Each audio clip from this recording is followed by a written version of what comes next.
সম্মানিত দর্শক, নেক্সাস টেলিভিশনের নিয়মিত সরাসরি আয়োজন চলমানে আপনাদের স্বাগত। আমি মাসুদ ইমরান মান্নু আপনাদের সাথে আছি চলমান বিষয় নিয়ে।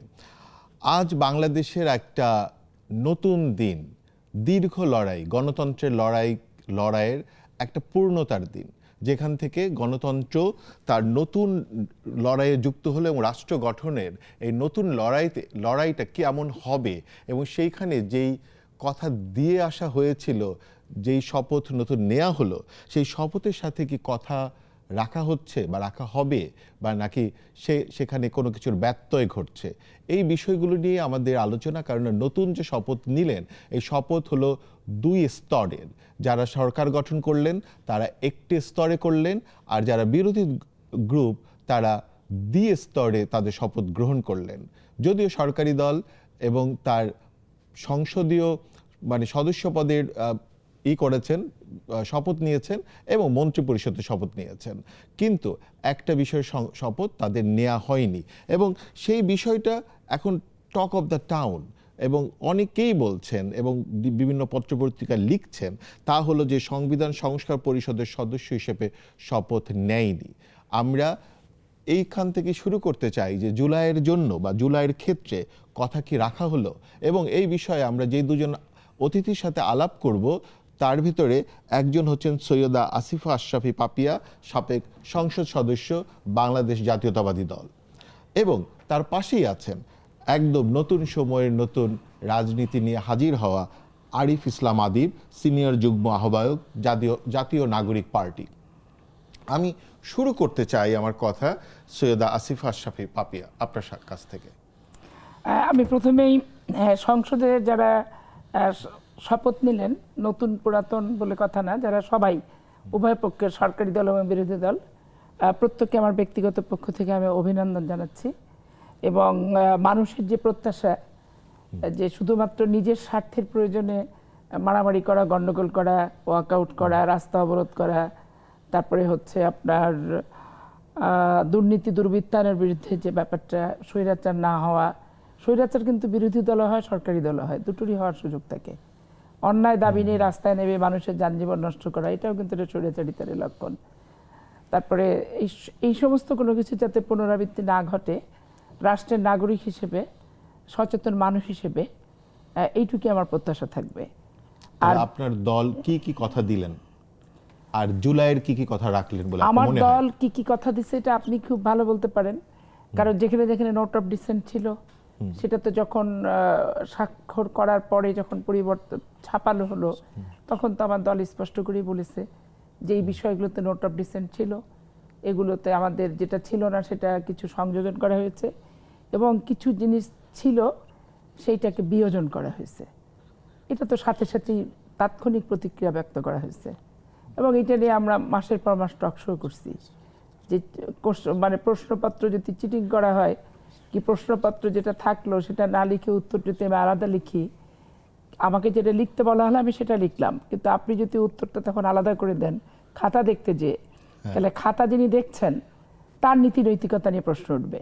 কিন্তু আমি তো যেটা লিখেছি এটা সাংবাদিক সম্মেলন থেকে, লিখিত কাগজ থেকে, প্রেস কনফারেন্স থেকে সব কিছুই দলের যিনি প্রতিনিধিত্ব করেছেন ঐক্যমত কমিশনের, সংস্কার কমিশনে বিএনপির যিনি প্রতিনিধি ছিলেন, উনি তো প্রকাশ্যেই বলেছেন এবং দলীয় মহাসচিবও সেই নিয়ে প্রতিক্রিয়া ব্যক্ত করেছে। এটা তো পাবলিকলি, এটা ঢাকার কোনো ব্যাপার না। এখন আমার যে জিনিসটা আমি দিই নাই সেটা যদি থাকে, আর যেই জিনিসটা আমি দিয়েছিলাম সেটা যদি আমার না থাকে, তাহলে সেই বিষয়ে শপথ আমার মতামতের কি প্রতিফলিত হলো ওই জায়গাটাতে? শপথের প্রশ্নটা যখন আসবে, তার আগে যে আমি যে মন্তব্য, যে বক্তব্য, যেইটাতে আমি চুক্তিবদ্ধ ছিলাম, যেটাতে আমি স্বাক্ষর করছি, সেটার প্রতিফলন তো জায়গা মতো নাই বিয়োজন এবং সংযোজনের মাধ্যমে। যেটা রাষ্ট্রপতির জুলাই সনদ বাস্তবায়ন আদেশ 2025, এইটাতে তো এইটা অনুযায়ী এটা তো আদেশ জারি হয়েছে, এখন সেই জারি অনুযায়ী তো শপথ নেওয়াটা জরুরি ছিল কিনা, নাকি ওইটাকে আপনি অবৈধ বলবেন? না, বৈধ অবৈধ আমি বলছি না। আমার সংস্কার কমিশনে বিএনপির যে দ্বিমতের প্রশ্নগুলো ছিল, মানিক মে অভিনয়ে আনুষ্ঠানিকভাবে এনসিপি যখন স্বাক্ষর করেনি, জামাত ইসলাম বিএনপি যে স্বাক্ষরিত কাগজ সেটা যখন প্রিন্ট হয়েছে, হওয়ার পরের যে প্রতিক্রিয়াটা বিএনপির, সেটার কথা আমি বলছি। হ্যাঁ, সেটা ঠিক আছে, আমরা এই ব্যাপারে যাব আরিফুল ইসলাম আদিবের কাছে, কিন্তু তার আগে আমি আরও একটা জিনিস জানতে চাই আপনার কাছে, কারণ আপনি একদম সদ্য নির্বাচন করে মাঠ থেকে ঘরে ফিরে এসেছেন এবং সেখানে একটা হাড্ডাহাড্ডি লড়াইয়ের ভিতর থেকে গেছেন, এবং আপনার দল যদিও সরকার গঠন করছে 2/3 মানে মানে নিয়ে অ্যাডভান্টেজ নিয়ে, কিন্তু আপনার যে কনস্টিটিউশনসি ওইখানে নিরঙ্কুশভাবে বিরোধী জোট নির্বাচিত হয়েছে। তাহলে এইটা কি জুলাইয়ের কোনো রিফ্লেকশন হিসেবে আপনি দেখছেন? জুলাইয়ের রিফ্লেকশন, এটা কনস্পেসের রিফ্লেকশন। কারণ এইখানে 1.5 বছর থেকেই ওখানে জামাতের সাথেই কন্টেস্ট সদরে, আর ওই দুটো আসনে আওয়ামী লীগের সাথে কন্টেস্ট, জামাত হচ্ছে থার্ড পার্টি, আর 3টা সিট একটা জেলাতে। তো ওইখানে জেলা প্রশাসক জুলাই অভ্যুত্থান হওয়ার সাথে সাথে একজন শিবিরের, ঢাকা বিশ্ববিদ্যালয়ের সোশ্যালজি ডিপার্টমেন্টের শিবির করতো, সে তাকে হচ্ছে প্রথম দিল, যে উনি প্রাইমারি প্রেক্ষাপট যেগুলো সেগুলো উনি করে আসলেন। তারপরে শেখ হাসিনা ওয়াজেদের যখন রায় দিলেন তার 15 দিন আগে একজনকে ওখানে বদলি করা হলো। বদলি করার পর হঠাৎ দেখলাম নয়াদিগন্তে একটা নিউজ ছাপছে, বদলি হয়েছে এটা আমি জানিও না, কাকে দিছে বলতেও পারতাম না। নয়াদিগন্তে নিউজ ছাপলো যে উনি হচ্ছেন প্রধানমন্ত্রী সাবেক শেখ হাসিনা ওয়াজেদের দপ্তরের একজন ডেপুটি অফিসার। এইটা হওয়ার সাথে সাথে শেখ হাসিনার যেদিন জাজমেন্ট হয় সেদিন রাত 3টার সময় তাকে ওখান থেকে স্ট্যান্ড রিলিজ করা হলো, আর এখান থেকে রাত 2টার সময় একজনকে পাঠানো হলো, যে রাত 3টা বাজুক 4টা বাজুক ওনাকে বলতে যাচ্ছেন যে যেটাকে আপনাদের, এবং যেটাকে পাঠানো হলো নির্বাচনের আগে, যে নির্বাচনের আগে যেই অভিযোগ ছিল ইসি বরাবর দুই জোটেরই, সেটা ছিল যে প্রশাসনের ভিতরে গুপ্তভাবে দলীয় লোকজন কাজ করছে। কিন্তু আপনি সেটাকে বলছেন যে হ্যাঁ করছে, সেইটা করছে না। আমার কথাটা আগে বুঝেন, গুপ্ত সুপ্ত তো পরের কথা, ওপেনলি কাজ করেছে, গুপ্তর কিছু নাই, আমি ওপেনলি বলে দেব। সেইখানে ওই ভদ্রলোককে প্রত্যাহার করালো, সোলাইমান সাহেবকে করার রাত 3টার সময় এই ভদ্রলোক একেবারে আগন্তুকের মতো, জিনপরির মতো যে ওখানে উপস্থিত হলেন, এবং ইনিও ইসলামী ছাত্র শিবিরের একজন সমর্থক, নেতা, কর্মী, সোশ্যাল ইসলামিক ব্যাংকের কর্মকর্তা ছিলেন।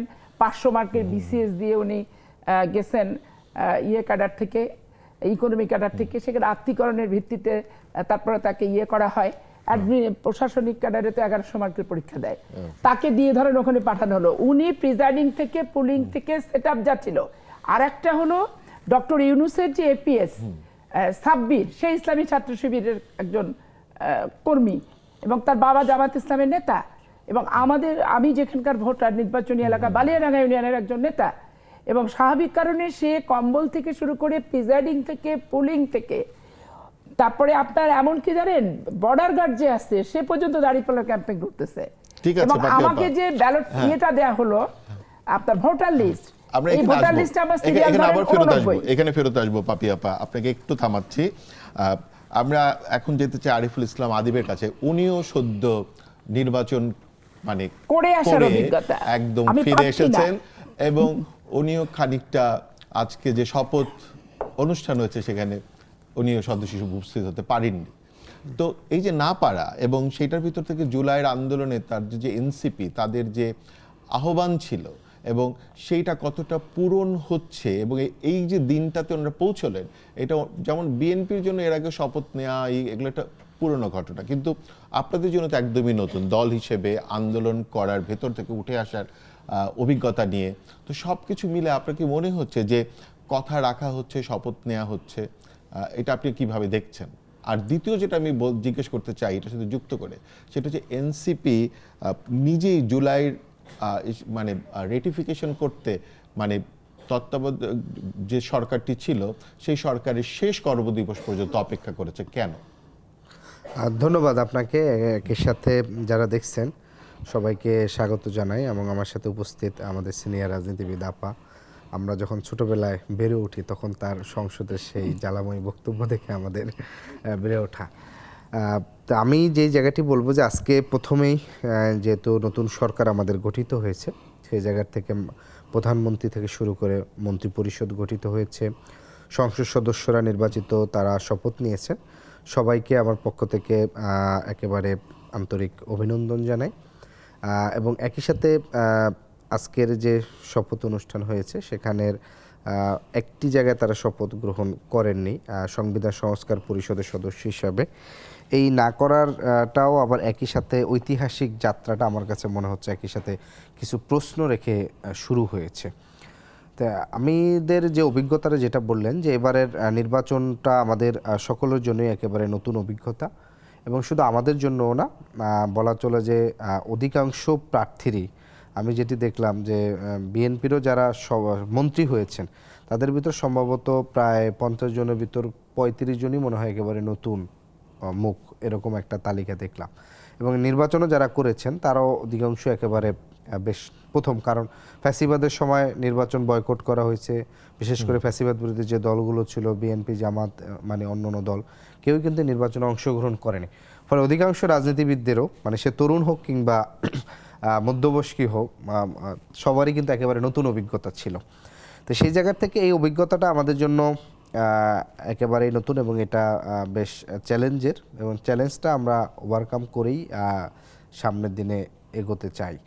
এবং দ্বিতীয় যে বিষয়টি বললেন যে নির্বাচনের অভিজ্ঞতা, আমি মাত্রই নির্বাচন করেছি ঢাকা 18 আসনে, যেটা ঢাকা সিটির ভিতর সবচেয়ে বড় আসন এবং ভোটার সংখ্যা এবং অন্তর্ভুক্ত এরিয়ার মধ্যে থেকে প্রায় 6,13,000 ভোটার, 7টি পূর্ণাঙ্গ থানা এবং একই সাথে আরও 2টি আংশিক থানা, অর্থাৎ রাজধানীর সবচেয়ে গুরুত্বপূর্ণ একটি আসন। তো সেই ভোট আমরা দেখলাম বেশ ভোটের দিন কোনো বড় ধরনের ঝামেলা হয়নি, তবে বেশ 2 থেকে 3টে পয়েন্টের প্রভাবিত করার একটা জায়গা আসলে ছিল। তারপরও আমরা যারা যে বিজয়ী হয়েছেন আমার প্রতিপক্ষ SM জাহাঙ্গীর ভাই, তার সাথে আমি আনুষ্ঠানিকভাবে গিয়ে তাকে অভিনন্দন জানিয়েছি, যাতে সামনে একসাথে যেহেতু গণতান্ত্রিক এই যাত্রাটা আমাদের সুন্দর হয়। মানে নির্বাচনী মাঠে পাপিয়া আপার যে অভিজ্ঞতা, আর আপনার অভিজ্ঞতা তাহলে ভিন্ন বলা যেতে পারে? না, ভিন্ন কিছুটা। আমি যেটা বলছি যে আমার এখানের যেটা হয়েছে যে ভোট শান্তিপূর্ণভাবে হয়েছে, বাট ভোটারদেরকে প্রভাবিত করার বেশগুলো পয়েন্ট ছিল। যেমন ধরেন আমার পুরো নির্বাচনী কৌশল, হ্যাঁ কৌশল না, কৌশলের জায়গাও কিছু আছে। যেমন ধরেন আমার অধিকাংশ ওয়ার্ডে ধরেন ডিফারেন্স ছিল 800 কিংবা 900, কিন্তু একটা মাত্র ওয়ার্ড, যে ওয়ার্ডে দেখছে যে কাস্টিং ভোটের উনি ধরেন 70% পেয়েছেন, আমার 30%, এরকম আসছে শুধু একটা ওয়ার্ডের ক্ষেত্রে। তো ফলে এই যে স্পেসিফিক কিছু ওয়ার্ড, এবং যেই ওয়ার্ডের বিষয়ে ওনার ওই স্থানীয় যে নেতাকর্মীরা ছিল তারা পূর্বে ঘোষণা দিচ্ছিল যে এই কেন্দ্র আমাদের দখলে থাকবে, তোমাদের জন্য এজেন্ট না ঢুকে, এবং ওই এলাকায় আমার উপর হামলাও হয়েছে। তো ফলে যেটা পূর্বের ঘোষণা দিয়েছে, যেমন খিলক্ষেতের এই ডুমনি বাজার এরিয়া আমার উপর হামলা হলো, এবং ওইখানে যে কেন্দ্রগুলো ছিল সেখানে আমাদের যারা এজেন্ট ছিল তাদেরকে হুমকি দেওয়া হয়েছে, যেহেতু স্থানীয়, মানে একেবারেই চীনে পরিচিত, নানা ধরনের হুমকি। এবং ভোটের দিনও দেখা গেছে যে এমন একটা পরিবেশ যে আপনি ঢুকলে চারিদিকে আপনি বিএনপির বাহিরে আর কিছু দেখবেন না। তার ফলে বলতে চান যে নিরাপত্তা বাহিনীও আপনাদের এটা নিরাপদ করতে পারে না? এত বড় এরিয়া, মানে এটা আসলে সম্ভব না। কারণ আমরা ধরেন আমি ভোটের দিন ধরেন কেন্দ্র পরিদর্শনে গিয়েছি, আমি 3টা থানা শুধু কভার করতে পারছি, 7টা থানা পূর্ণাঙ্গ একেবারে। মানে আপনি যদি সে আব্দুল্লাহপুর থেকে শুরু করেন, এদিকের হচ্ছে যমুনা টেলিভিশনের জায়গা ভোট, তাহলে এত দূর মনে করেন আপনি আসলে এটা আপনি সম্ভবই না। তবে আইন শৃঙ্খলা বাহিনী যথেষ্ট ছিল, বিশেষ করে আর্মির পক্ষ থেকে যথেষ্ট তারা সচল ছিল। কিন্তু প্রভাবিত যে প্রক্রিয়া হয়েছে যে অন্য অন্য দলের যে এজেন্ট ছিল, ওই এজেন্টগুলো বিএনপির দেওয়া ছিল। একটা নিয়ম ছিল যে কোনো পোলিং এজেন্ট ভিতরে দলীয় যে আইডি কার্ড সেটা নিয়ে ইলেকশনটা করতে পারবে না। কিন্তু প্রায় 90% কেন্দ্রেই দেশে জাহাঙ্গীর ভাইয়ের যারা ছিল, যে তারেক রহমানের আইডি কার্ড সহই তারা হচ্ছে পোলিং এজেন্টের দায়িত্ব পালন করছেন। আমি যখন হচ্ছে সহকারী যে অফিসার, তাকে যখন জিজ্ঞেস করলাম যে এটা তো আসলে নিয়ম না, এটা যে নিয়ম না এটা সে নিজেই জানে না।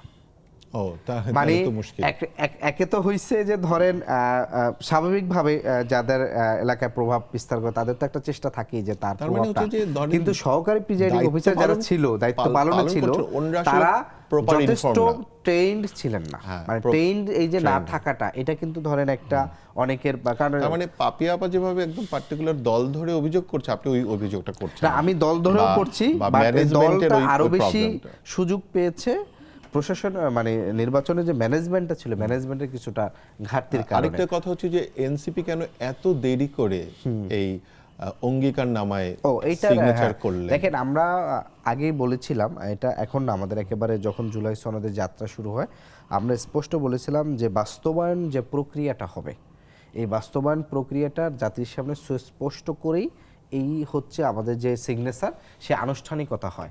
কিন্তু আপনি ধরেন কোনো কিছু ক্লিয়ার করে না, যেই অভিযোগটা এখন বিএনপি করতেছে কিংবা হচ্ছে জামাত সহ অন্য দল করতেছে, যে আমরা যেটা সিগনেচার করছি তাদের কিছু কিছু দাবি সংবিধানের সাথে সাংঘর্ষিক একটা কিছু সিচুয়েশন তৈরি তাদের হয়েছে। বলছে যে কিছু জায়গায় যে তারা যেটা সিগনেচার করছে পরবর্তীতে তাদের সেটা কিছুটা এদিক সেদিক হচ্ছে, এই অভিযোগটা বিএনপি দুই এক জায়গায় করছে।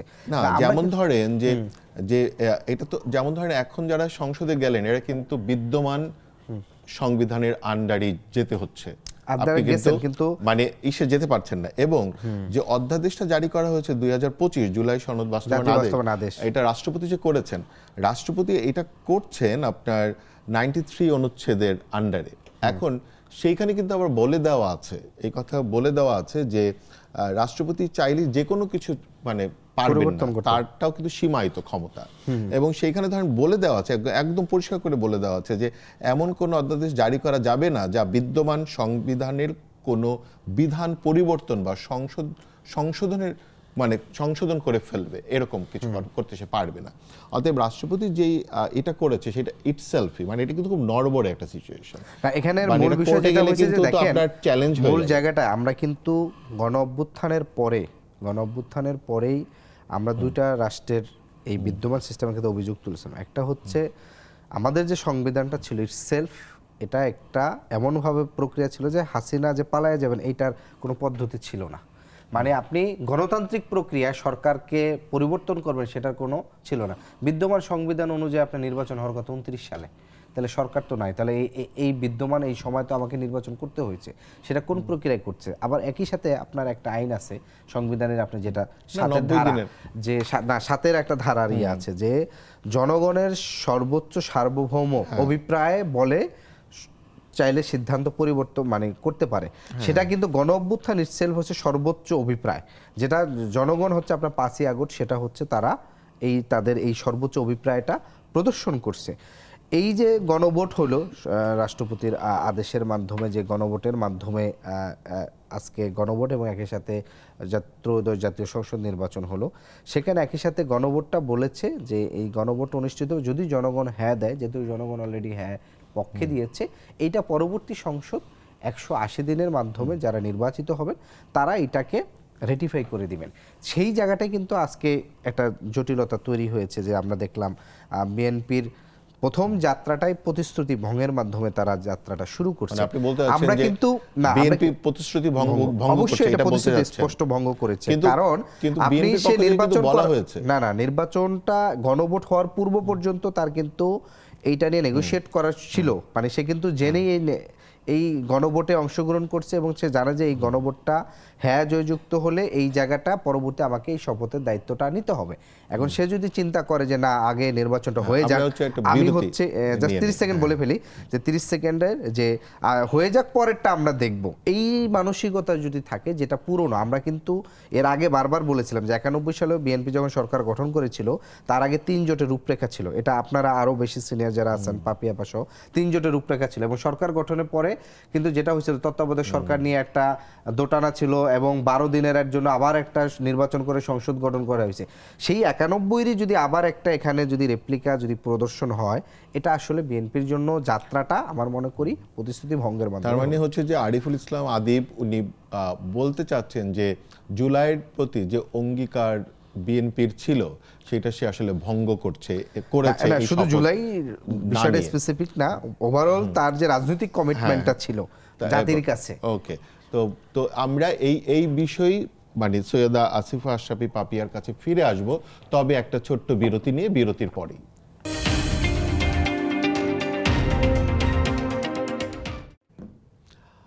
সম্মানিত দর্শক, আমরা ফিরে এলাম আবার।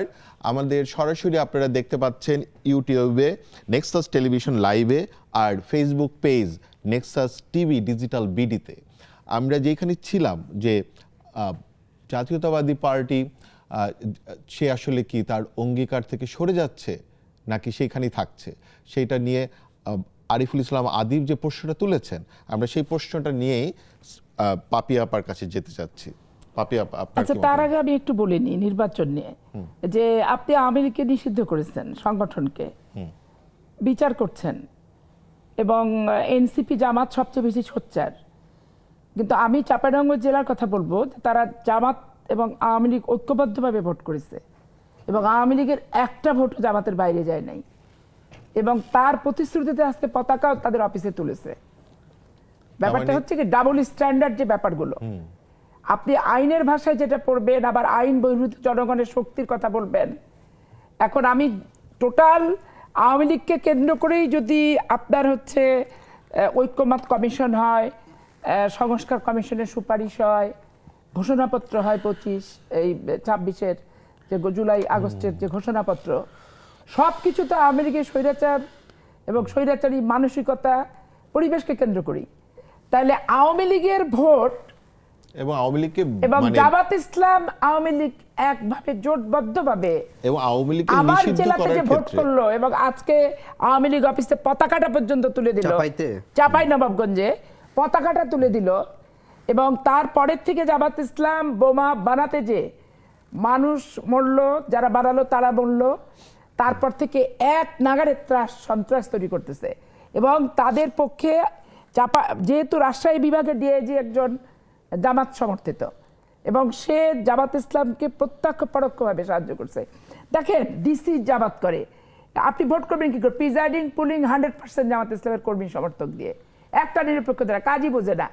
আমাকে যে ভোটার লিস্ট দিছে, আবার সিরিয়াল 89, আমি একজন ভোটার, আমি যখন ভোট দিতে গেছি তাকে আমার সিরিয়াল 89 না, তাকে ফেরত পাঠা দিচ্ছে বাড়িতে। তার মানে ফেরত পাঠা পাপিয়া আপা, দিচ্ছে কিন্তু বাড়িতে। আপনি কিন্তু একটা বড় অভিযোগ করছেন, যেই এনসিপি আওয়ামী লীগকে নিষিদ্ধ করার জন্য সবচেয়ে বেশি উদ্যোগী ছিল, সেই এনসিপি এবং জামাত এরা মিলে হ্যাঁ, মানে না, চাঁপাইনবাবগঞ্জে ওখানে আমি আওয়ামী এনসিপি লীগের নাই, যেহেতু এনসিপির কথা আমি বলবো না, জোট হিসেবে জামাতি হিসেবে। ক্যান্ডিডেট জামাত, তার ওখানে মানে বলতে এনসিপির চাচ্ছেন কোনো যে প্রার্থী ওখানে ছিল না। একটা আওয়ামী লীগের সাথে তারা নেগোসিয়েশন করেছে। নেগোসিয়েশন ওপেন, এবং ভোটারদের নীতি নৈতিকতার যে অধঃপতন জামাত ইসলাম এবার চাঁপাইনবাবগঞ্জ জেলায় করলো, অন্য জায়গায় করছে কিনা আমি বলতে পারবো না, কারণ নিজের জায়গাতেই যেহেতু 100% ভোটে ইনভলভ ছিলাম। ভোটারকে টাকা দেওয়া থেকে শুরু করে, শাড়ি দেওয়া থেকে, বোরকা দেওয়া থেকে, এবং বিরিয়ানির প্যাকেটে টাকা, এবং সারা রাত ওই ফার্মের মুরগি থেকে শুরু করে ভোটের 4 দিন পর্যন্ত বিলি করে বেড়াচ্ছে, বাড়িতে বাড়িতে পিকনিক পার্টি, মহিলা পুরুষ সব। এবং ওই যে তারা হচ্ছে এতে অনেক টাকা পয়সা লাগার কথা। শত শত কোটি টাকা, ভাই, একটা সিটে যদি শত শত কোটি টাকা খরচা করে, তো আমরা তো ছাত্র জীবন থেকে সততা এবং দুর্নীতির বিরুদ্ধে কথা বলি এত এটা তো দূর খুবই আসছি। চিন্তার ব্যাপার যে এত এবং টাকা এরা আমাদের পেল মতো কোথায়? মানুষের, দেশপ্রেমিক, দলপ্রেমিক, জনগণ প্রেমিক, গণতন্ত্র প্রেমিক মানুষের এই প্রতিযোগিতায় অদূর ভবিষ্যতে যাওয়াই তো কঠিন ব্যাপার।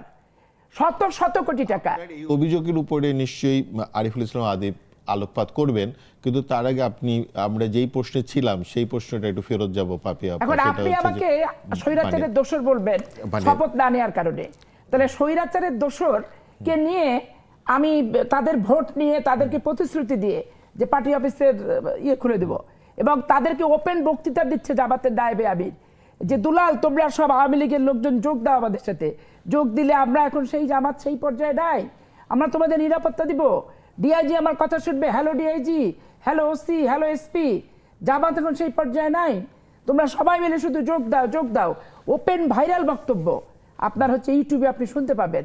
এবং সেই দুলালি তার বাড়িতে হচ্ছে ভোটের পরের দিনকে 5 জনকে দিয়ে বোমা বানাতে, যে 2 জন স্পট ডেড, 3 জন হাসপাতালে, এবং ওই বোমাগুলো তার আগের দিন আমাদের কর্মীদের বাসায় হামলা করলো, হামলা করার পর পুলিশ টুলিশ র্যাপ ট্যাপ যে ছাড়ালো, তারপরে রাত্রিবেলা ধরেন এই বোমাগুলো আমাদের উপর পড়তো।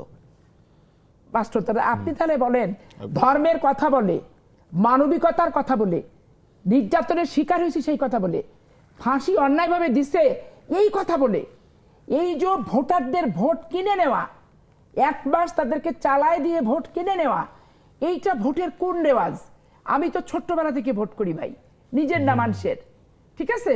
তা আমার যে সারা জীবনের ভোটের যে অভিজ্ঞতা এবং ভোটের যে একটা পরিচ্ছন্নতা, এবং যে ভোটের জন্য আমি 15 বছর অপেক্ষা করলাম, আমি তো তার বিপরীত ধর্মী, বিপরীত আলোকের, বিপরীত একটা ভোট নামক সংবিধান প্রস্তুত করতে দেখলাম নিজের চোখে, কিন্তু তার এবং মানে হচ্ছে নিজেকে যে বিশ্বাস করতে যে পারি না আমি। আদিব ওনার যে অভিজ্ঞতা ঢাকা 18 আর আপনার যে অভিজ্ঞতা পুরোপুরি উল্টো। উল্টো আদিবের ব্যাপারটা হয়েছে কি, আদিবের যে কথা আমি যেটা বুঝছি, যে সিটটা অনেক বড়, সিটটা অনেক বড় হওয়ার কারণে এটা আসলে 2টা নির্বাচনী এলাকা হওয়া উচিত ছিল, হলে তাহলে কষ্টটা কম আর সবার। আদিব তো আগে থেকে রেডি না, যে আগে থেকে একবার ওটা তো পার্টিটাও একদম নতুন, নতুন, মানে পার্টিটাও young নতুন, লোক। আদিব প্রার্থী হিসেবে নতুন, স্বাভাবিক কারণে সব জায়গায় যে কর্মী সমর্থক এবং এজেন্ট মেজেন্ট সবকিছু যে একবারে না সাবলীল গতিতে তাদের তো জোট আছে, তাদের দিতে একটা বড় পারছে। জোট আছে, বড় একটা বড় দলের জোট সাথে বলতে তো তারা জামাত ইসলাম, জামাত ইসলাম তো সারা বাংলাদেশ ব্যাপী কোনো সংগঠন না, এটা কিছু কিছু ক্ষেত্রে কিন্তু এলাকা ভিত্তিক একটা আপনি সংগঠন।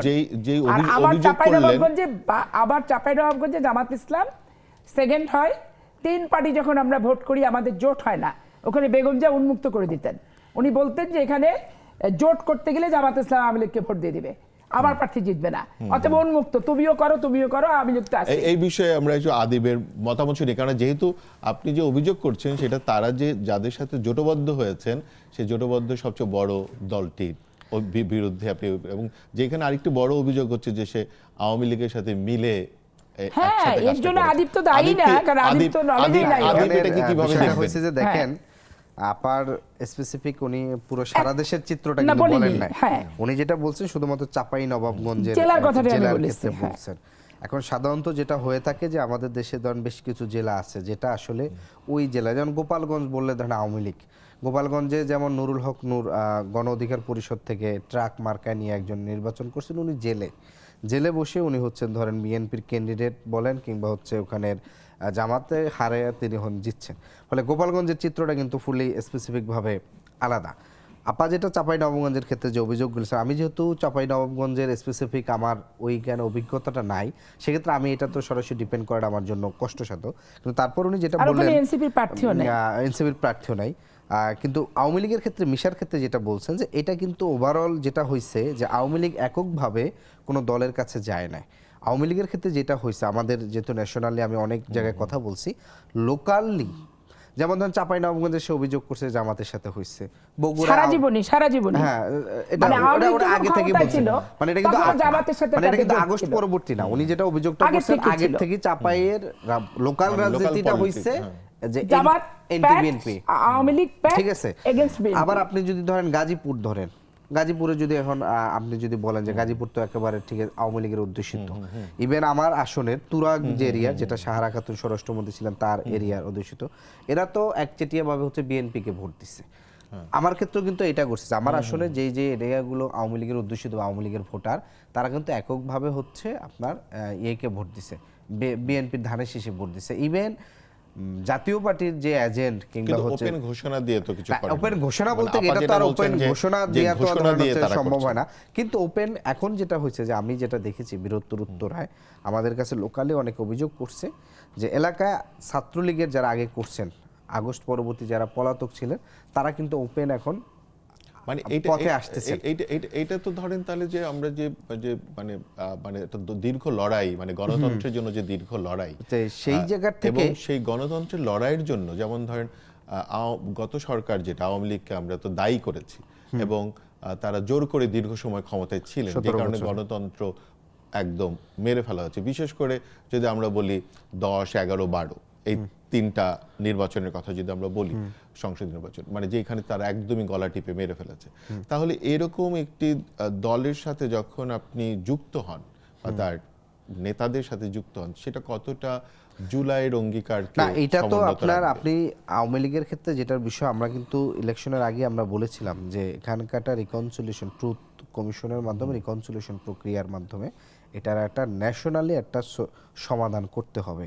কিন্তু লোকালির ক্ষেত্রে যেটা হয়েছে যে আপনি যদি লোকালি আওয়ামী লীগের যারা বিশেষ করে সন্ত্রাসের সাথে জড়িত ছিল, হত্যাকাণ্ডের সাথে জড়িত ছিল, কিংবা হচ্ছে মাদকের সাথে, হিরোইনের সাথে, তাদেরকে আপনি লোকালি, সেটা আপনি বিএনপি বলেন, জামাত বলেন কিংবা এনসিপি, কারোই হচ্ছে লোকালি এই ধরনের তাদেরকে হচ্ছে অ্যাকোমোডেট করাটা, মানে জাস্ট ভোটের স্বার্থে কিংবা হচ্ছে জিতার স্বার্থে, এটা তো কোনোভাবেই আসলে গণতান্ত্রিক প্রক্রিয়া, এটা আসলে উচিত না।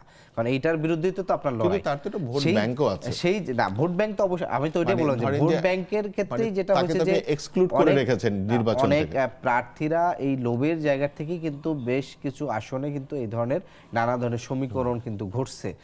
যে কোথাও ধরেন হচ্ছে বিএনপি হচ্ছে আওয়ামী লীগের আত্মীকরণ করছে, আপাতত ধরেন চাঁপাইনবাবগঞ্জের ক্ষেত্রে অভিযোগ, কিন্তু আমরা নির্বাচনের আগে দেখছি কুমিল্লা কিংবা হচ্ছে বগুড়া এরকম বহু জায়গায় 200-300 আওয়ামী লীগ যোগদান করছে, ঘোষণা দিয়ে যে ধানের শীষে যোগদান করলেন। ফরিদপুরে বিশেষ করে ফরিদপুর, শরীয়তপুর, মাদারীপুর এরকম প্রায়, আপনি যদি নিউজ যা সার্চ দেন এখন যে বিএনপিতে যোগদান আওয়ামী লীগের, আপনি যা সার্চ দিলে আপনি মিনিমাম এই নিউজগুলো কিন্তু জেলা পর্যায়ে পাবেন। ফলে চাঁপাইনবাবগঞ্জের হয়তো সমীকরণের কারণে সেখানে হয়তো তারা পেরে উঠতে পারে না, কিন্তু অন্য জেলা কিন্তু আবার এটার বিপরীত চিত্র করছে যে বিএনপিতে অধিকাংশ আওয়ামী লীগের নেতাকর্মীরা যোগদান করে তাদের যে রাজনৈতিক নিরাপত্তা কিংবা হচ্ছে লোকালি প্রভাব বিস্তার করার মানে যে জায়গাটা আছে বিএনপি যাদেরকে শেল্টার দিছে সেই জায়গাগুলো কিন্তু ঘটছে। ফলে একটা জেলার চিত্র কিন্তু ওভারঅল পুরো 64 জেলার চিত্রটা কিন্তু আসলে না 64 জেলা নিয়ে আমি বলছি না, এখানে ব্যাপারটা আমি ওইটাই বলছি গাজীপুরের কথাটা মানে আর কি স্থানীয়। গাজী হারুন যেটা আরিফ যে গাজীপুরের কথাটা বললো, 2001 সালে গাজীপুরে তো এহসানুল হক মিলনরা এমপি হয়েছে, একবার আওয়ামী লীগের ঘাঁটি তা না। 15 বছর আওয়ামী লীগ যেহেতু একচেটিয়া 8 থেকে 15 বছর ছিল, 8 সাল থেকে বিদায়, তখন ঘাটি ঘুটি বলা চলে। কিন্তু আমি তো 91 পার্লামেন্টে গাজীপুরে ফজলুল হক মিলনকে আমি পাইছি এমপি হিসেবে, আমার হাজব্যান্ডের সাথে তখন সে তার সহকর্মী ছিল, তো আমি তো তখন সেখানে, তারপরে আমি মেয়র নির্বাচনে গেছি মান্নান সাহেবের, তো সেখানে বিপুল ভোটে সে জয়লাভ করছে। তার মানে হচ্ছে এই যে জন্য গাজীপুর আওয়ামী politics- লীগের ঘাঁটি বলে কোথাও না। এখানে ঠিক হয় আছে। কি, যেমন ধরেন আওয়ামী লীগ থার্ড পার্ট আমাদের চাঁপাইনবাবগঞ্জ সদরে থার্ড হয় সবসময়, জামাত সেকেন্ড হয়, আমরা ফার্স্ট হই।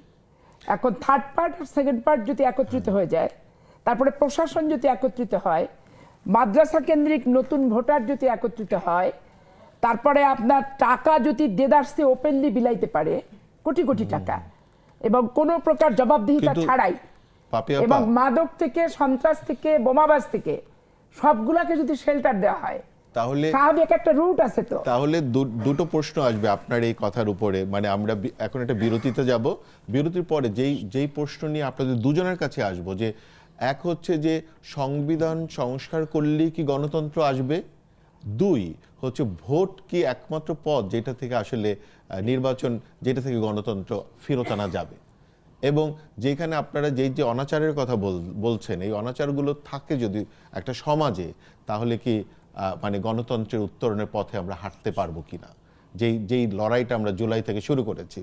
আমরা একটা বিরতি নিচ্ছি, বিরতির পরে এই প্রশ্নগুলির উত্তর খুঁজব আমাদের অতিথিদের কাছে।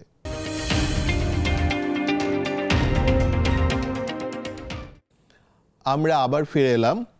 আমাদের যে প্রশ্নটা রেখে গিয়েছিলাম, সংবিধান সংস্কার করলে বা নির্বাচনের ভেতর, এই দুটো পথে কি আসলে গণতন্ত্র ফিরে আসবে কিনা, কারণ এই বিষয় নিয়ে বিস্তর গবেষণা হয়েছে সারা পৃথিবীতে।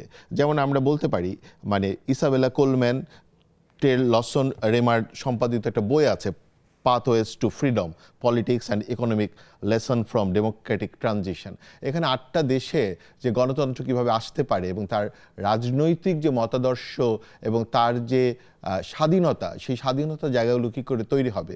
তো এই কথায় কেন যাচ্ছি, এই জন্যই যাচ্ছি যে সৈয়দা আসিফা আশরাফি পাপিয়া, যিনি দীর্ঘদিনের রাজনীতি করছেন, কিন্তু তার কথায় বারবার উঠে আসছে সহিংসতার কথা, নির্বাচনকালীন রাজনীতিকালীন সময়ের সহিংসতা।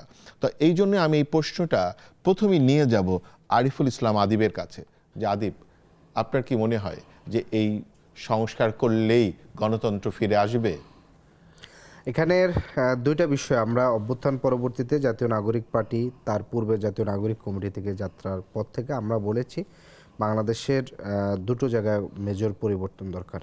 একটি হচ্ছে এখানকার শাসনতান্ত্রিক যে কাঠামো আছে, যেটার জন্য আমরা বলেছি মৌলিক সংস্কারের ভিত্তিতে জুলাই সনদ এবং সেটার ভিত্তিতে পরবর্তী সংবিধান সংস্কার। আর দ্বিতীয়টি হচ্ছে রাজনৈতিক সংস্কৃতির পরিবর্তন। আমাদের প্রথমটি মোটামুটি বলা চলে যে এখন পর্যন্ত যেহেতু নির্বাচন হয়েছে, সরকার আজকে শপথ নিয়েছে, প্রথম ধাপটি প্রায় কাছাকাছি এসেছে। জাস্ট সংবিধান সংস্কার পরিষদের শপথ না নেওয়া, এটা একটি জটিলতা তৈরি হয়েছে বিএনপি কেন অঙ্গীকার নামায় যে মানে অঙ্গীকার নামায় যে বিএনপি তো সিগনেচার করেছে জুলাই সনদের অঙ্গীকার নামা, তাহলে সেইটা কি যথেষ্ট না? এবং তারা কিন্তু ঘোষণা করেছে স্পষ্টভাবে যে তারা প্রতিটা, মানে তারা যেখানে সিগনেচার করেছে তার প্রতিটা শব্দের সাথে তারা থাকবে এবং সেটা বাস্তবায়নের জন্য কাজ করে যাবে। আপনি যেটা বলেছেন এটা গুরুত্বপূর্ণ প্রশ্ন, যে প্রতিজ্ঞা করেছেন এবং সেটা থাকবেন। সেই থাকার জন্য যদি আপনাকে বলা হয় যে যাত্রা শুরু করাটা না, এটা সন্দেহের জায়গাটি নয়। আমরা তো পূর্বের ইতিহাসও বেশ কিছু দেখেছি, আমাদের সামনে এক্সাম্পল আছে। আবার একই সাথে আমরা যেটা দেখি যে প্রতিশ্রুতি যেটি করেছে সেটি করে ফেললেই হয়। তিনি বললেন যে আমি যাব, কিন্তু আপনি বাসা থেকে বের হচ্ছেন না। তো আজকের যে প্রথম যে যাত্রা, সেই যাত্রাটা তিনি শুরু করেননি, কিন্তু আবার একই সাথে আপনি বলতেছেন যে আমরা প্রত্যেকটা সংস্কার আমরা বাস্তবায়ন করব। তাহলে তার কর্মের সাথে তার যে প্রতিশ্রুতি, সেটা কিন্তু প্রথম দিনের যে স্টার্টিং, সেই স্টার্টিংটা কিন্তু আসলে ভালো হয়নি। দ্বিতীয়ত যে বিষয়টি আপনি বলছেন যে সহিংসতারা, পাপি আপা বেশ একটা অভিযোগ করলেন চাঁপাইনবাবগঞ্জের ক্ষেত্রে যে বোমা হামলা হয়েছে, সেখানে সন্ত্রাসী হামলা হয় পরের দিনের ক্ষেত্রে। দেখেন, আমরা কিন্তু পুরো নির্বাচনের পূর্বে, অভ্যুত্থান পরবর্তী সময়ে বাংলাদেশের রাজনৈতিক সহিংসতার ক্ষেত্রে টিআইবির কিন্তু আমরা একটা রিপোর্ট দেখেছি যে অভ্যুত্থান পরবর্তী যে রাজনৈতিক সহিংসতা হয়েছে, সেই সহিংসতার ক্ষেত্রে 91% সহিংসতা কিন্তু বিএনপির দ্বারা সংগঠিত হয়েছে, এবং তার এই সহিংসতার শিকার জামাত এনসিপি যতটা না হয়েছে, তার চেয়ে সবচেয়ে বেশি শিকার হয়েছে তার দলের অভ্যন্তরীণ নেতাকর্মীরা, এবং সেখানে প্রায় 150-এর অধিক, কোনো রিপোর্টে সেটা 250-র মতন, যে তাদের নিজস্ব দলের নেতাকর্মীরাই খুন হয়েছেন। এবং আমরা নির্বাচনের তফসিলের পরে যেটা দেখলাম যে শেরপুরে আমাদের যে মাওলানা রেজাউল করিম, জামাতের একজন ওয়ার্ডের সভাপতি ছিলেন, তিনি কিন্তু খুন হয়েছেন এই সহিংসতার কারণে। ফলে চাঁপাইনবাবগঞ্জের ক্ষেত্রে চিত্রটা কিন্তু বাকি জায়গাগুলো কিন্তু সকল দলই কম বেশি না, এখানে আপনি 91%-এর তো আপনি 7%-এর সাথে কম বেশি বলতে পারেন না। এখানে যে সমস্যাটা হয়েছে যে দেখেন যে পুরো এস্টাবলিশমেন্ট আমাদের, যে আপনি যেটা বললেন না যে আমাদের নতুন হিসেবে বড় চ্যালেঞ্জটা কি, আমাদের সবচেয়ে এই যাত্রায় আমাদের পথে সবচেয়ে বড় চ্যালেঞ্জটা ছিল হোল যে এস্টাবলিশমেন্ট আছে, এস্টাবলিশমেন্ট বলতে একটা রাষ্ট্রের বিজনেস গ্রুপ, মিডিয়া গ্রুপ এবং তার ব্যুরোক্রেসি, এবং একই সাথে রাজনৈতিক যে এস্টাবলিশমেন্টগুলো, সিভিল সোসাইটি থেকে শুরু করে, তারা কিন্তু সম্মিলিতভাবে নতুন যে একটা ফুল ফুটার কিংবা হচ্ছে যে নতুন একটা চারা তৈরি হয়, সেটারে তারা সবসময় ভয়ের মধ্যে থাকতেন। আর সার্বক্ষণিক আমরা যেটা দেখেছি, যেমন আপনি ধরেন যে টকশোতে সবসময় আমাদের সাথে টকশো করতেন সমালোচনা করে যে সরকারের পক্ষ থেকে। আজকে দেখলাম তিনি তারেক রহমানের উপদেষ্টা পরিষদে তারা হচ্ছেন, দায়িত্ব নিচ্ছেন। তাহলে টকশো করছেন তিনি নিরপেক্ষ জায়গা থেকে, নিরপেক্ষ না। আজকে দেখলাম তিনি তারেক রহমানের যে উপদেষ্টা পরিষদ আছে, সেখানে তিনি জায়গা পেয়েছেন। ডক্টর জায়েদ ভাই, তিনি কিন্তু প্রতিমন্ত্রী জায়গা পজিশন নিয়েই পজিশনটা ওইভাবে না, উনি পজিশনটা নিতেন, কিন্তু জানেন একটা টকশোতে যখন 3 জন ডাকতো, তখন কিন্তু অ্যাজ এ সাপোজ আমাকে ধরেন এনসিপির প্রতিনিধি হিসাবে, যাতে একজন দলের বিএনপি থেকে একজন ডাক্তার নিরপেক্ষ হিসাবে ওনারা থাকতেন, সেই জায়গা থেকে হচ্ছে কি পুরো জায়গাটা হচ্ছে কি যে 2:1 এইভাবে হচ্ছে পুরো জায়গাটা হচ্ছে। আপনি কি বলতে চান যে উনি আসলে বিএনপির সাথে যুক্ত ছিলেন কিন্তু উনি অ্যাক্ট করতেন, এরকম বলতে চান? নাকি এরকম কিন্তু এইভাবে দেখছেন না কেন যে ওনার মতো ধরেন একজন ইন্টেলিজেন্ট লোক যে হচ্ছে অনেকগুলো বিষয়ে কথা বলতে পারে, তো বিএনপি তো তাকে অ্যাকোমোডেট করতে পারে। আমার যদি সেই যোগ্যতা থাকে, তিনি তো প্রশ্ন করে নাই। আপনি দেখেন এনসিপি কে যেমন জামাত অ্যাকোমোডেট করে জোট করলো, তাহলে এনসিপি কি ইসলামী ছাত্র শিবির কি জামাত করতে এরকম ব্যাকগ্রাউন্ড আছে? না, এটা একটা হচ্ছে রাজনৈতিক দল আকারে জোট করা, যে জামাতের সাথে আপনাদেরও ছিল টানা 22 বছর, আপনাদের সাথে একসাথে নির্বাচনী জোট ছিল। আমরা যে জায়গাটা প্রশ্ন তুলছি যে যেমন ধরেন আপনি পুরো 1.5 বছর কি জানছেন যে এনসিপি কিংস পার্টি, এই অভিযোগটা আপনারা সব সময় করে আসছে, কিন্তু এই গভর্নমেন্টের যে অ্যাটর্নি জেনারেল ছিলেন, সে আজকে শপথ নিয়েছেন বিএনপির আইনমন্ত্রী হিসেবে। এই গভর্নমেন্টের নির্বাচন করতে গেছেন, স্বরাষ্ট্র সচিবের যে ভূমিকা ছিলেন, তিনি এখন তারেক রহমানের মন্ত্রী পরিষদ সচিব। এই গভর্নমেন্টের যিনি হচ্ছেন নিরাপত্তা উপদেষ্টা ছিলেন, তিনি পররাষ্ট্র দায়িত্ব ছিলেন। অথচ এনসিপির সাথে, যেমন মাহফুজ আলম তো এনসিপিতে যোগদানও করে না, এনসিপির সাথে তিনি কিন্তু নাই অফিশিয়ালি, কিন্তু মাহফুজ আলমকে কিন্তু বাধ্য করছে। তার ভাই তার পরিবার হিসেবে তো আলাদা করতে পারেন। এখন এই গভর্নমেন্টে তো বহু মন্ত্রী আছেন যে মন্ত্রী সরাসরি আওয়ামী লীগের ফ্যামিলির আত্মীয় ছিলেন, সেই আপনি তো আপন ভাই ফ্যামিলি আছে না, আপনি যেমন ধরেন যে বলেন না, এখানে একটু ফ্যামিলির আছে না, আরিফুল ইসলাম আদি, না এখানে একটা ব্যাপার হচ্ছে, যেমন তত্ত্বাবধায়ক সরকারের ছিলেন তারা, বর্তমান বিএনপি আজকে শপথ নিচ্ছে, ওখানে আছেন, কিন্তু 7 দিনের ভিতরে যে থাকবেন তারা, এই নিশ্চয়তা তো নাই। না 7 দিনের ভিতরে থাকবেন, বিষয়টা ওই জায়গাটা বুঝেন। 7 দিনের মধ্যে যে ওনারা পরিবর্তন হবেন না। এই সরকারে সবচেয়ে বেশি গুরুত্বপূর্ণ যে উপদেষ্টা ছিলেন যাকে পদত্যাগ পর্যন্ত হচ্ছে বিএনপি প্রধান উপদেষ্টার সাথে দেখা করে তার পদত্যাগ পর্যন্ত চেয়েছেন, আপনার পরবর্তী দেশে তার মাধ্যমে তারেক রহমান একটা মিটিং মানে আপনি হয়েছে যিনি এখন পররাষ্ট্রমন্ত্রী হিসেবে ডক্টর খলিলুর রহমানকে নিয়ে কথা আপনি বলছেন। হচ্ছে এই গভর্নমেন্টের ইলেকশনটা তার আন্ডারে হয়েছে, মানে তার আন্ডারে বলতে এই উপদেষ্টা তিনি দায়িত্ব থেকে এই নির্বাচন করেছেন। ফলে নির্বাচন নিয়ে সর্বশেষ মুহূর্তে আমরা যে গণনা নিয়ে যে অভিযোগ করছি সেখানে কিন্তু আমাদের প্রশ্ন করার কিন্তু জায়গাটা কিন্তু রয়ে গেছে। ফলে এই জায়গাটা কিন্তু আসলে কোনোভাবেই তাদের এটা উচিত ছিল না। এখন আপনি বিএনপি বড় দল, রাজপথে ক্ষমতা দেখাইতে পারে, ডক্টর ইউনূসকে চাপ দিয়ে হচ্ছে ছাত্র উপদেষ্টা দুজনে পদত্যাগ করিয়েছেন, কিন্তু যারা হচ্ছে বিএনপির সাথে হচ্ছে গভর্নমেন্টে যোগদান ছাত্র করছে, উপদেষ্টাদের চাপ দিয়ে পদত্যাগ করেছে না, তারা নির্বাচন করবে না এই না জন্য না, পদত্যাগ করেছে। নির্বাচন করার জন্য না, এটা কন্ডিশন ছিল পরবর্তীতে বিএনপির থেকে, পরিস্থিতিগত যে কারণে ভোট করেনি, তাদেরকে দাঁড়ায়নি ভোটে। আপনারা হচ্ছে গভর্নমেন্ট থেকে যেমন মাহফুজ আলম তো কোনো নির্বাচন করেন নাই, নির্বাচন করার কোনো না, এটা কিন্তু পাপিয়া আপা খুবই গুরুত্বপূর্ণ। আদিব উনি যে কথাটা বলছেন এটা কিন্তু খুবই গুরুত্বপূর্ণ। যেমন আপনি হচ্ছে আপা, যেমন ধরেন আপনি আমার বিরুদ্ধে অভিযোগ তুললেন যে আদিব এই দোষে দুষ্ট, পরবর্তীতে আমি আপনার সাথে নেগোশিয়েট হলাম, তাহলে এখানে দুটো জিনিস ঘটছে।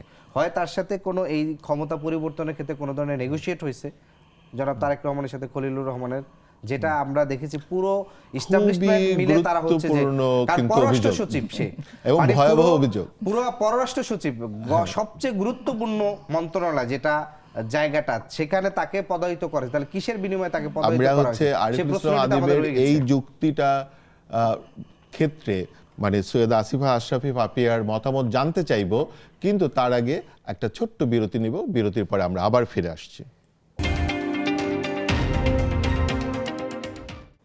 সম্মানিত দর্শক, আমাদের সাথে থাকবার জন্য আপনাদেরকে অনেক অনেক ধন্যবাদ। আমরা আরিফুল ইসলাম আদিব যেই প্রশ্নটা উত্থাপন করেছেন, বিশেষ করে পররাষ্ট্রমন্ত্রীর যে নতুন নিয়োগটা হয়েছে, গণতন্ত্রের পথে যে জাতীয়তাবাদী শক্তি 2/3 মানে 2/3 মেজরিটি নিয়ে সংসদে গিয়েছে, তারা কেন একটি অস্থায়ী সরকারের একজন গুরুত্বপূর্ণ ব্যক্তিকে তাদের পররাষ্ট্রমন্ত্রী বানালেন, যার বিরুদ্ধে তাদের নিজেদেরই অনেক অনেক অভিযোগ ছিল। এই প্রশ্নটা উত্থাপনই করেছেন আরিফুল ইসলাম আদিব। আমরা জানতে চাই সৈয়দ আসিফা আশরাফ পাপিয়ার কাছে। আসলে দেখেন, আমি একজন আদার ব্যাপারী, জাহাজের খবর রাখা আমাদের জন্য মানুষের খুবই দুরূহ ব্যাপার। এড়িয়ে গেলেন আপা। আমি একদম আদার ব্যাপারী ভাই, বিশ্বাস করেন, জাহাজের খবর রাখা আমার পক্ষে সম্ভব না, আর এই মন্তব্য করা সম্ভব না। তবে আমি অনেক টকশো 1.5 বছরে করছি, অভিযোগ আসছে, আলোচনা উঠছে, পত্র পত্রিকা, টকশো, সব জায়গায় দেখছি, শুনছি, বুঝছি, এটা ঠিক আছে। কিন্তু এখন বাংলাদেশের এই নির্বাচনের দিকে দেশটাকে নেয়ার ক্ষেত্রে আন্তর্জাতিকভাবে যে বিভিন্ন দেশের সাথে যোগাযোগ সম্পর্ক, এই ক্ষেত্রে তার কি উল্লেখযোগ্য ভূমিকা ছিল, কি ভূমিকা করেছে, এটা বর্তমান সরকারই বলতে পারবে। আর আমার দলের কথা যদি বলেন, এটা আপনি আমার ঊর্ধ্বতন কর্মকর্তা নেতৃবৃন্দকে জিজ্ঞেস করতে হবে, কর্মকর্তা তো না, ঠিক আছে, ঊর্ধ্বতন নেতৃবৃন্দ। আমি সিম্পল আদার ব্যাপারই। ঠিক আছে, তাহলে আপা আপনাকে আরেকটা প্রশ্ন জিজ্ঞেস করি, যেটা আসলে আমি আদিবের কাছেই যাব, কিন্তু আপনার কাছ থেকে শুরু করতে চাই। কারণ এখানে মানে যে জাতীয়তাবাদী দলের একটা দারুণ ভূমিকা আছে, সেটা হচ্ছে যে আমরা যদি বলি জুলাই যে সনদ, সেই সনদের যে সংস্কারের কথাগুলো বলা হয়েছে, সেইখানে অর্থনৈতিক সংস্কারের জায়গাটাতে সবচেয়ে বেশি দুর্বলতা দেখা যায়। এবং অনেক আলোচক বা অনেক তাত্ত্বিক মনে করছেন যে বিএনপি যে তার যে মানে নির্বাচনী যে ইস্তেহার নিয়ে এসছে, সেখানে সে কয়েকটা জিনিস নিয়ে আসছে। তার ভিতরে একটা হচ্ছে ফ্যামিলি কার্ড, আরেকটা হচ্ছে আপনার মানে কৃষকদের জন্য কার্ড, হেলথ কার্ড, এবং এই পুরো ডিজাইনটা যদি আমরা দেখি, তাহলে এটা ব্রাজিলে এটা প্র্যাকটিস হয়েছে, এবং ব্রাজিলে এটাকে মানে তারা ফ্যামিলি, ওটা একটা নাম আছে সুন্দর, আমি এই মুহূর্তে ভুলে গেছি। তো ব্রাজিল এটা সাকসেসফুল হয়েছে, কিন্তু যেমন ধরেন ব্রাজিলের ইকোনমি আর আমাদের যে ইকোনমি আসলে তো একই রকম স্ট্রেংথ না, শক্তিশালী না। তো সেইখানে আসলে এটা কতটা সাকসেসফুল করতে পারবে বলে মনে হয়? এখন সাকসেসফুলের ব্যাপারে আপনি যেটা বলছেন, এটা হচ্ছে কি, যেমন বেগম খালেদা জিয়া ক্ষমতা আসার আগে কৃষকদের 25,000 টাকা সম্ভবত কৃষি ঋণ মওকুফ করার কথা উনি বলেছিলেন, কিন্তু এবং উনি ক্ষমতা আসার পর সেটা সাথে সাথে করে দিচ্ছে কিন্তু কৃষকদের। ঠিক আছে, এখন বাংলাদেশে আপনি একটা মানুষ নৈতিকভাবে অধঃপতিত কখন হচ্ছে? অর্থনৈতিক কারণে হচ্ছে। সেটা সুযোগ কে নিচ্ছে? এই যে জামাত ইসলামের মতো সংগঠন ইয়ানতের টাকা, হাদিয়ার টাকা, বায়তুল মালের টাকা দিয়ে মুরগি কিনে দেওয়া, বোরখা বানায় দেওয়া, মাসের খরচটা দেওয়া, বিরিয়ানি প্যাকেটের ভিতরে 500 টাকা করে পলিথিনে ঢুকায় দেওয়া, এবং সারা রাত্রেবেলা মুরগির খাঁচা নিয়ে নিয়ে ভোট কেনা, এবং আওয়ামী লীগ বিভিন্ন নেতাদের বাসায় লক্ষ না, লক্ষ ঠিক টাকা আছে। দেওয়া, এগুলো সবই কিন্তু নৈতিক স্খলন এবং নৈতিক অধঃপতন। কিন্তু রাষ্ট্রীয়ভাবে যখন আমরা একটা সিদ্ধান্ত নিব মানুষকে পুনর্বাসন, তো সেটা তো ওই নৈতিক স্খলনের হাত থেকে উদ্ধার করা, রক্ষা করা। এবং দেশের অর্থনীতি বর্তমানে তো আসলেও খারাপ, কারণ 15 বছর আওয়ামী লীগ একচেটিয়াভাবে যেভাবে ব্যবসা বাণিজ্য, বিদেশে টাকা পাচার থেকে শুরু করে বিত্ত বৈভবের ব্যক্তি মালিক হয়েছে, এতে রাষ্ট্রের কোষাগার তো আসলে শূন্য হয়ে তাতে গেছে। আপনার দল যখন রাষ্ট্রের সরকার কোষাগার শূন্য। পরিচালনা করবে আপা, সে কি আসলে কিন্তু এই আমার যে- দল যেহেতু এটা যেমন ধরেন একই পরিবারে কিন্তু ফ্যামিলি কার্ড দরকার হবে, একই পরিবারে হেলথ কার্ড দরকার হবে, একই পরিবারে কৃষকদের, মানে হয়তো এক ভাগ ভাগ পরিবারের করবে, ক্ষেত্রে হয়তো ভাগ অনেকগুলো ভাগ জিনিস করবে, দরকার হবে যেই কিন্তু। যেই পরিবারকে হেলথ কার্ড দিবে মানে আপনাদের সেই দলে পরিবারে এটা নিয়ে হয়তো কোনো পারিবারিক কার্ড দিবে না। কোনো বিস্তৃত আলাপ হয়েছে কোনো কিনা? না, এই আমি বললামই তো আদার ব্যাপারই, আদার ব্যাপারের সাথে এগুলো আলাপ হওয়ার কোনো সুযোগ এখন নাই। হ্যাঁ। এটা কার্যকর যখন হবে তখন আপনি হচ্ছে ওনাদের মাধ্যমেই জানতে পারবেন, প্রেস কনফারেন্স কিংবা তারা কোনটা পদক্ষেপ গ্রহণ করলো এবং বাজেটে কোথায় কিভাবে টাকা কোন খাতে কত বরাদ্দ করলো, সেটা আপনারা দেশবাসী এবং আমি আপনাদের মতোই দর্শক হয়ে জানতে পারবো। ওকে এর পাপিয়া বেশি আমার কাছে আমরা আসলে হচ্ছে কোনো তাহলে তথ্য যাব নাই। আরিফুল ইসলাম আদিবের কাছে। ওনরা তবে আমি যেটা মনে করি, যেমন উপবৃত্তি প্রকল্প বেগম খালেদা জিয়া চালু করেছিলেন, তারপরে মেয়েদের শিক্ষা বাধ্যতামূলক, তো উপবৃত্তি প্রকল্পে তো টাকার বিনিময়ে তারা স্কুলে যেত, কাজের বিনিময়ে খাদ্য, গর্ভবতী ভাতা, তো এগুলোতে যদি বাজেট দিয়ে রাষ্ট্র সংকলন হয় তাহলে এটা হবে না কেন? ঠিক আছে, আমরা মানে হচ্ছে পূর্বের ইতিহাস থেকে আরিফুল রাষ্ট্র ইসলাম গঠনের আদিব যেগুলো আমি যেমন দেখেছি আর কি। এনসিপি মানে যখন মানে আমাদের যে বর্তমান যিনি প্রধানমন্ত্রী হলেন তারেক রহমান, উনি হচ্ছেন মানে এনসিপির প্রধানের বাসায় গিয়েছেন, তার সাথে মানে একটা দারুণ ঘটনা ঘটেছে আমাদের গণতান্ত্রিক পথে। এটা একটা সাধুবাদ দেওয়ার মতো ঘটনা যে উনি নাহিদ ইসলামের বাসায় গিয়েছেন এবং বিরোধী দলের সকল মানে দলের প্রধানদের বাড়িতে গিয়েছেন এবং নিজে গিয়েছেন, মানে মানে তাদের সকল সিনিয়র নেতৃবৃন্দ গিয়েছেন। এবং ওইখানে এনসিপি একটা কথা বলেছে যে সে একটা মানে ছায়া মন্ত্রিসভা তৈরি করতে চায়। তাহলে সেইখান থেকে আপনারা তো তাহলে আপনাদেরও এই ধারণাগুলো থাকতে হবে যে অর্থনৈতিকভাবে এই কার্ডগুলো কতটা মানে মানে কতটা মানে পারবে আমাদের অর্থনীতি এই ভারটা বহন করে এই পথে আগাতে, যেটা আসলে শেষ পর্যন্ত সামাজিক সুরক্ষা তৈরি করবে। উদ্যোগটা দারুণ। এখন আপনার কি মনে হয়, আসলে কি এটা দারুণ? এখানে আমরা তো যে বিষয়টি বলেছি যে প্রথম থেকেই যে সাধারণত যে কোনো নির্বাচনের পূর্বে যে কোনো দলগুলো খুব কিছু লুক্রেটিভ কিছু এজেন্ডা বা ইশতেহার দিয়ে থাকেন। যেমন 8-এর আগে ছিল যে ডিজিটাল বাংলাদেশ, 10 টাকা কেজি চাল, 8-এর নির্বাচনের আগে আওয়ামী লীগের এই একটা ছিল। এরপরে ছিল স্মার্ট বাংলাদেশ, ছিল 2024-এর ইয়ে। তার আগে ছিল 14তে সীমান্ত যুদ্ধপরাধীদের বিচার করা বা এরকম বেশ কিছু এজেন্ডা ছিল। এই ইলেকশনে বিএনপি তার হচ্ছে ফ্যামিলি কার্ড এবং হচ্ছে কৃষক কার্ডের যেই ধারণাটা তারা দিয়েছেন সামাজিক সুরক্ষা বলয়ের মাধ্যমে তাদেরকে, তো বিএনপি সেই প্রতিশ্রুতি তারা দিয়েছেন, সরকার গঠন করেছেন। এখন সামনে সেটা কতটুকু বাস্তবায়িত হবে সেটা সময়ের পরিক্রমার মাধ্যমে মূলত এইটার হচ্ছে বাস্তবায়নের জায়গা। আমরা তো আশা করব অবশ্যই গণতন্ত্র সুন্দর জায়গা থেকে তারা সফল হোক, আমরাও আমাদের জায়গা থেকে যেন যৌক্তিক সমালোচনা করার জায়গাটা যেন স্পেসটা পাই। আর এই বিষয়ে যেটা আপনি বললেন যে বাসায় যাওয়াটা, এটা তো প্রাথমিকভাবে অবশ্যই ভালো, ইতিবাচক, কিন্তু একই সাথে তৃণমূলের নিয়ন্ত্রণটা কিন্তু একটা গুরুত্বপূর্ণ। কারণ আমরা দেখেছি যে এই নির্বাচনে প্রায় 60-এর অধিক আসনে কিন্তু বিএনপির বিদ্রোহী প্রার্থীরা ছিল। ফলে এই যে বিদ্রোহী প্রার্থী যারা ছিল নির্বাচন করেছে, তার কারণে সম্ভবত বিএনপি বেশ কয়েকটি আসনও হারিয়েছে, অলমোস্ট 5 থেকে 6টি আসন জাস্ট তার বিদ্রোহী প্রার্থী থাকার কারণে ভোট কাটাকাটি করে তার হচ্ছে জামাত কিংবা হচ্ছে অন্য দল জিতেছে।